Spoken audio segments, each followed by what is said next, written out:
Every year, Burkina Faso grows nearly 2 million tons of cashew apples. But until recently, almost all of them were thrown away. The nut was all anyone cared about, the kernel buried inside a hard shell, cleaned, cracked, shipped out, and sold to Europe, India, or Vietnam. The fruit? That bright, juicy, aromatic fruit? It was forgotten.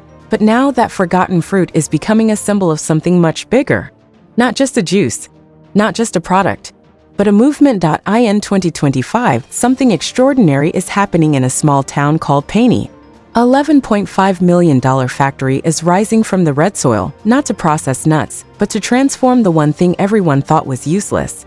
The cashew apple. This story isn't just about agriculture. It's about awakening. It's about a country refusing to be boxed into a role that history imposed on it. It's about Burkina Faso saying enough of exporting poverty. It's time to bottle our power. Let's take a closer look. For decades, the cashew harvest in Burkina Faso followed a predictable cycle. The nut was gathered, cleaned, and exported. The apple was discarded, trampled underfoot, left to rot under trees, or fed to livestock. Some farmers turned it into local brews.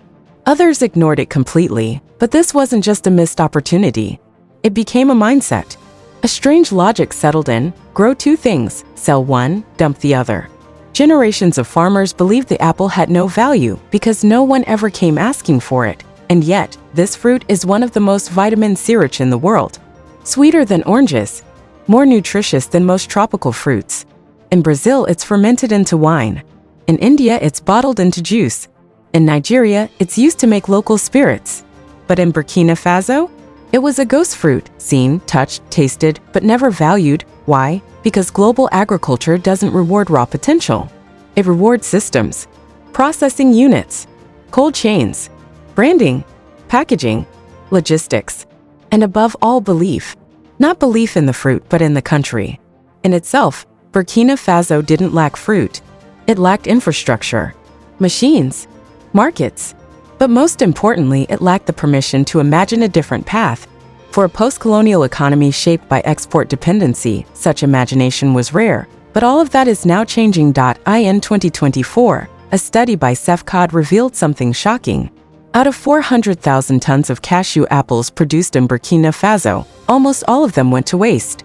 And even with a nut processing capacity of 30,000 tons, the country only managed to process 16,000. The raw material existed. The opportunity was clear. But the system wasn't ready until now. In Péni, a town west of Bobo-Dioulasso, President Ibrahim Traoré officially launched a groundbreaking project on May 22, 2025. The construction of a cashew apple processing factory worth $11.5 million. This isn't an NGO project. This isn't aid. This is strategy, homegrown, government-backed, and boldly African. The goal? To process 5,000 tons of cashew apples annually, to convert them into juice, vinegar, wine, and alcohol, and to create product categories that had never existed before in Burkina Faso. This isn't just value addition. This is value creation from zero. The Péni plant represents something far more profound than a simple factory. It is a shift in national philosophy, a bold refusal to let wealth be defined by what outsiders value. For years, Burkina Faso has shipped raw cashew nuts to Vietnam, India, and Europe. There they are roasted, flavored, branded, and sold at 3 to 4 times the original price. The farmer gets cents. The exporter gets dollars. The processor gets wealth. The system stays the same, but with Péni, the chain is about to break. The factory will inject over $867,000 into the rural economy each year, just from purchasing cashew apples. It guarantees stable demand for farmers. It reduces exposure to volatile international markets. It shifts the balance of power. Burkina Faso won't just be a supplier, it will be a producer, a refiner, a player, and that changes everything. But the real power of the Péni factory isn't in its machines, it's in its message. The factory is not in the capital, not in an industrial hub. It's in a rural zone long ignored by development maps. And that's the point. This factory is a declaration. Development doesn't belong to cities alone. It belongs to farmers. It belongs to those who grow, not just those who govern.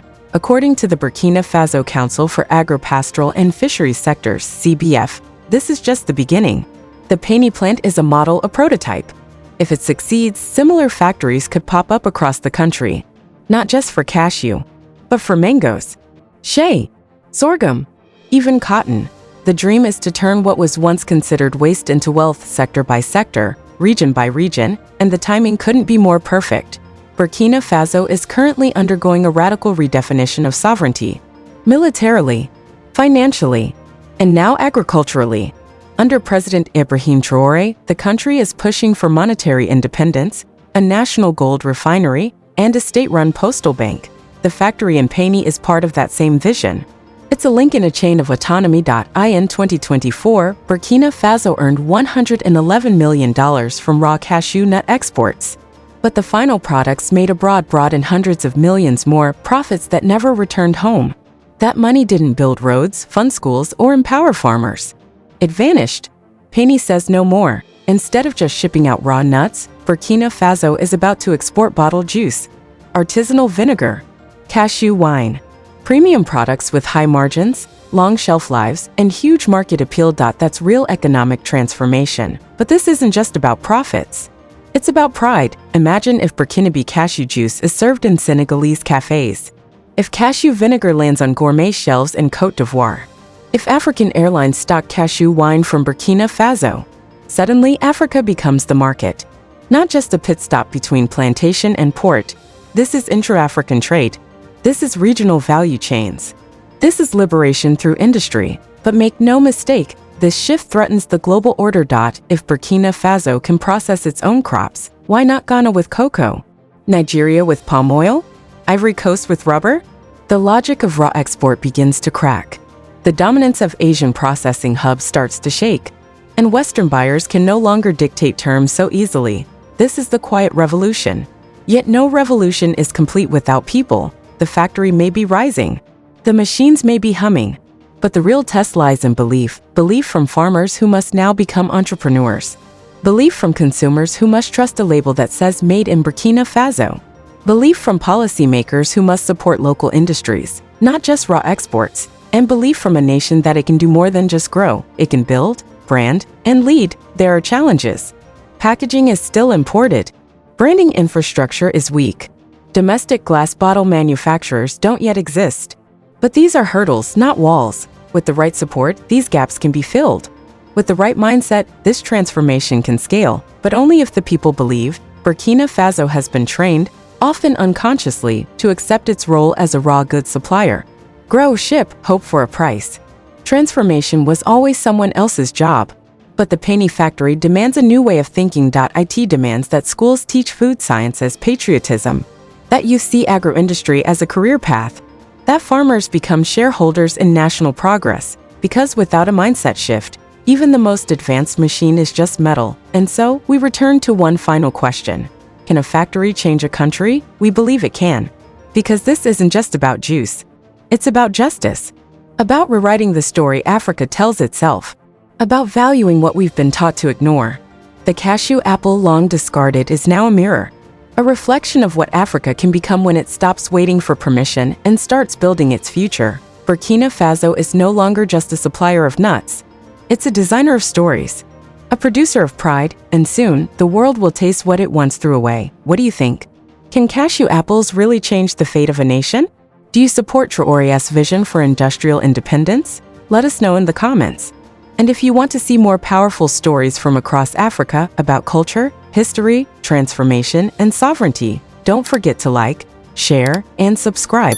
Until next time, keep believing in the fruit that was once forgotten.